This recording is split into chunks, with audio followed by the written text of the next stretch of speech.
1월 22일 목요일 매일 묵상을 시작하도록 하겠습니다. 오늘의 본문 말씀은 창세기 16장 1절에서 16절까지의 말씀입니다.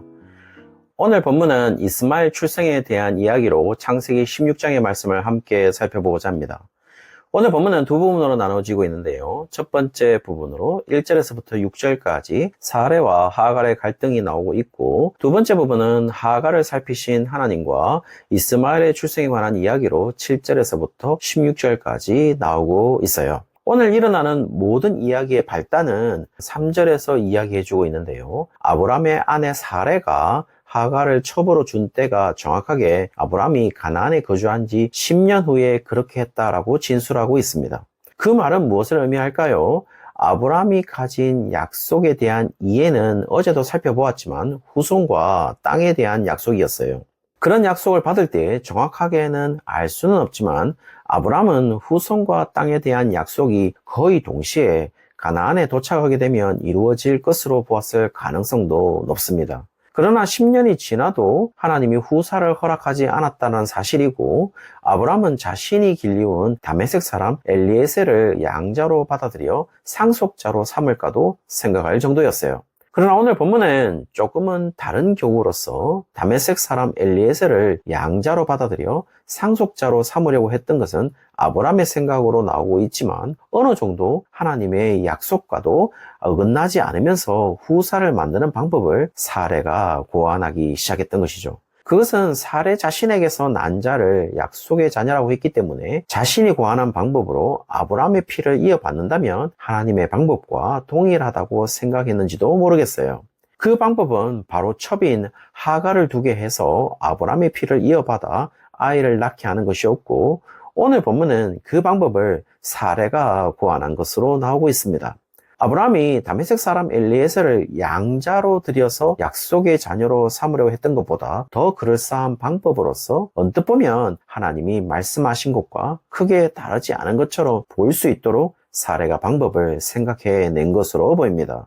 그러나 문제는 이상한 방향으로 흘러가는데요. 우리가 자세히 살펴보면 사레가 고안한 방법은 그 절차를 보면 만약 1에서 10까지라고 할 때 9까지는 성공한 것으로 보입니다. 그러나 마지막에 이상한 방향으로 흘러가게 되는데요. 1에서부터 9까지는 성공했다는 것을 4절에 아브람이 하갈과 동침했고 하갈이 임신했다는 구절로서 분명 1에서 9까지는 성공했음을 이야기해주고 있고, 나머지 남은 10은 다름 아닌 임신한 아기가 아들로서 출생하는 것이었습니다. 그러나 그 마지막 10을 남겨두고 하갈이 어떤 자신감이었는지는 알 수는 없습니다. 상당히 이례적인 일이 발생했는데요. 하갈이 자신의 여주인인 사레를 임신함으로 인하여 멸시했다고 4절 하반절에 기록하고 있어요. 여기서 멸시하다라는 동사의 의미는 카랄이라는 동사로 사소하다, 시시하다, 보잘것없다, 저주하다,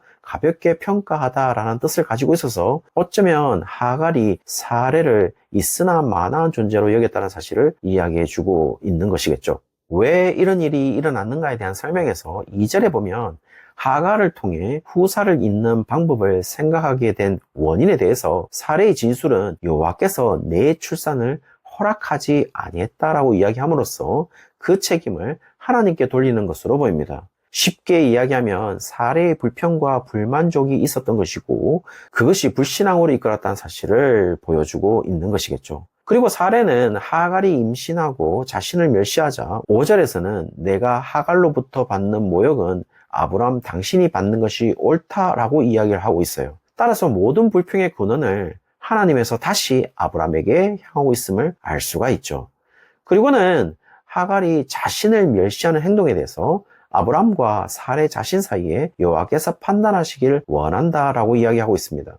이것 또한 말이 안 됩니다. 왜냐하면 사레는 이미 자신이 하갈을 통해서 후사를 잇자고 계획을 세운 근본적인 이유가 2절에 여호와께서 내 출산을 허락하지 아니했다고 이야기했기 때문에 이미 사레는 여호와에 대한 불신을 드러내고 있는 것이죠. 그래놓고는 지금 다시 아브람에게 책임을 돌려놓고 판단을 자신이 불신하는 하나님에게 맡긴다고 이야기하는 것은 전혀 맞지가 않는 것이겠죠. 설령 하나님이 아브람과 사레 사이에 판단하실 때에 아브람의 편을 들어주었다고 할지라도 사레가 거기에 굴복했을까 생각하면 굴복하지 않았을 것으로 보입니다. 지금의 태도는 죄의 원형적 태도를 보이고 있는데요. 아담에게 왜 선악을 알게 하는 나무의 열매를 먹었느냐고 물었을 때 그냥 하와가 주어서 먹었다라고 이야기하지 않고 혼자 있는 것이 좋지 않으므로 하나님이 주신 여자인 하와가 주어서 먹었다고 이야기함으로써 지금 그때 아담은 자신이 저지른 죄의 근원을 하와에게 돌리면서 궁극적으로는 하나님에게 돌리고 있다는 것을 볼 수가 있죠. 지금 그 태도를 사례가 그대로 보여주고 있음을 알 수가 있는 것이죠. 오늘 본문의 첫 번째 부분에서 마지막으로 6절에 갈등을 해소하는 방법도 하나님이 하시는 것이 아니라 사례가 여전히 그 방법을 결정하고 있어요. 사례가 결정한 방법은 하갈을 학대하는 것이었고 그 학대로 인하여 사례 앞에서 하갈이 도망했다라고 이야기를 해주고 있습니다. 7절부터는 완전히 분위기가 반전이 됩니다. 그 분위기의 반전을 이끄시는 분은 다름 아닌 하나님으로 보여요. 하나님은 여호와의 사자를 보내어 도망간 하갈을 만납니다. 그리고 9절에 보면 네 여주인에게로 돌아가서 그 수하에 복종하라 라고 이야기를 하고 있어요. 지금 함께 말씀을 묵상하시는 우리 성도님들, 이 말씀이 어떻게 들리시나요? 사실 엄청 무책임한 말로 들리고 있지는 않나요? 분명 이 이야기를 하기 전에 8절 하반절에 나는 내 여주인 사례를 피하여 도망하고 있다라고 이야기했음에도 불구하고 바로 이어진 말이 다시 돌아가서 복종하라는 것은 너무도 무책임한 말로 들리겠지만 여호와의 사자가 이야기하고 있는 것은 지금 이 사건을 정확하게 파악한 것으로 보인다는 것입니다. 지금 이 문제의 발단은 하갈이 임신해서 여주인인 사례를 멸시했기 때문인 것이죠. 지금 하갈은 그 사실을 말하지 않았고 하갈에게 여주인인 사례에게 가서 복종하라는 것은 종으로서 신분에 합당한 행위를 할 것을 이야기하고 있으므로 지금 하갈이 취한 상황은 철저하게 하갈의 책임이라는 사실을 이야기할 뿐인 것이죠. 그리고 우리는 여전히 13절에 하갈이 나를 살피시는 하나님이라고 고백하고 있기 때문에 이런 상황에서 하갈에게 하나님은 은혜를 베푸셔서 10절에 하갈에서 날 씨를 축복해서 후손이 많을 것이라고 생각하고 있지만 본문은 그런 식의 읽기로 인도하지 않아요. 왜냐하면 지금 하갈이 여호와의 사자가 명령한 여주인에게로 돌아가서 복종했는지에 대한 역사는 기록되지 않습니다. 더 정확하게 이야기한다면 돌아가기는 했지만 복종하는 종의 모습으로 돌아갔는지에 대해서는 다루지 않고 있어요.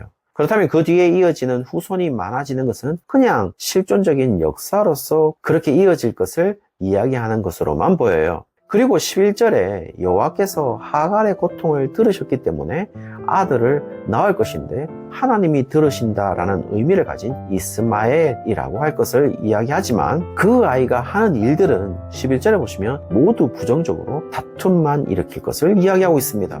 그래도 우리가 지금까지 이야기하는 것처럼 하나님의 은혜를 입어서 낳게 한 자녀에 대한 복으로 해석할 수 있을까요?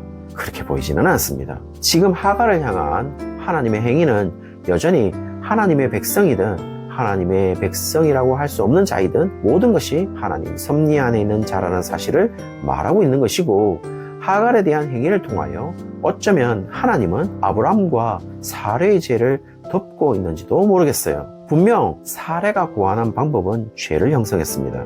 그리고 여전히 하나님의 약속을 신뢰하지 않고 하갈을 취한 아브람도 죄를 형성한 것은 마찬가지입니다. 그러나 하갈에 대한 하나님의 행위를 통하여 제가 느끼고 있는 것은 우리가 단면적으로 볼 수도 있는 하갈을 향한 하나님의 은혜적 행위가 하갈을 위한 것이 아니라 아브람과 사레의 불신앙을 하나님의 은혜로 덮으시는 것으로 보인다는 것이죠. 그래서 하갈의 피신 사건에서 14절에 셈이 나오는데요. 그 셈을 부엘라 헤로이라고 불러서 그 의미는 나를 살피시는 살아계신 이의 우물이라는 뜻인데요. 하갈에게 베푸시는 하나님의 살피심이 아니라 하나님의 백성들이 죄를 짓지만 오히려 그들을 살피시는 하나님의 살피심으로 보이고 있다는 사실이죠. 사랑하는 성도님들, 그런 살피심이 여전히 하나님의 약속에 근거하여 지금 매일 묵상에 참여한 모든 하나님의 사람들에게 역사하고 있습니다. 오늘 하루 그런 하나님의 살피심을 경험하는 날이 되시기를 주의 이름으로 축원합니다.